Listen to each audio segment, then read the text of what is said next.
प्रश्न number second का part number 5, 5वां प्रश्न है सेकंड का। चलिए देखते हैं क्या दिया हुआ है। सम ऑफ जीरो और प्रोडक्ट ऑफ जीरो है ना। ये सम ऑफ जीरो है और ये प्रोडक्ट ऑफ जीरो है। चलिए देखते हैं कैसे सॉल्व कर सकते हैं इसको। पहले तो क्या दिया हुआ है, जो दिया हुआ है उसको आप लिख लो, है ना। तो सबसे पहले मुझे दिया हुआ है sum of zero, sum of zero alpha plus beta equal to मुझे दिया हुआ है -1/4। हो गया। इसके बाद क्या दिया है, प्रोडक्ट ऑफ जीरो, ये भी ले लो। PRO प्रोडक्ट ऑफ जीरोज क्या दिया हुआ है भाई, alpha dot beta equal to 1/4। ये मुझे दिया हुआ है दो चीज़ें, ठीक है।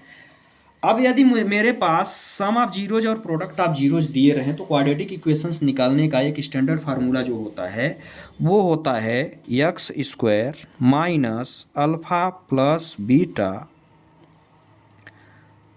Plus alpha dot beta equal to zero के, इक्वल टू किसके होता है, जीरो के।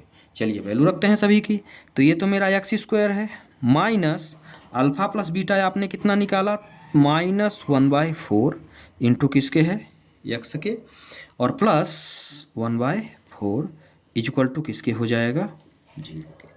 यहाँ तक ठीक है। चलिए अगले स्टेप में क्या कर सकते हैं, अगले स्टेप में हम क्या करेंगे, इस माइनस का इससे मल्टीप्लाई करते हैं। तो ये हो गया अगली step, x² minus minus plus 1/4x plus 1/4 is equal to zero. अब यहाँ कुछ नहीं है तो यहाँ हम ले लेंगे 1, तो इसका आ जाएगा एलसीएम। एलसीएम कितना आया, एलसीएम आ गया 4।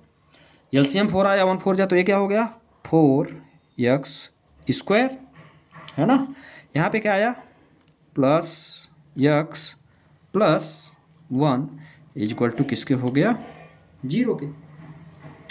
मतलब इस 4 का यदि मैं इधर मल्टीप्लाई कर दूं तो मेरी जो इक्वेशन निकलेगी वो क्या निकलेगी, 4x² plus x plus 1 is equal to किसके हो जाएगा, जीरो के। यही मेरी क्वाड्रेटिक इक्वेशन इस प्रश्न की 5वें पार्ट की, यही मेरी क्वाड्रेटिक इक्वेशन निकलेगी। प्रश्न नंबर सेकंड का पार्ट नंबर 5 यहाँ पे कंप्लीट हुआ।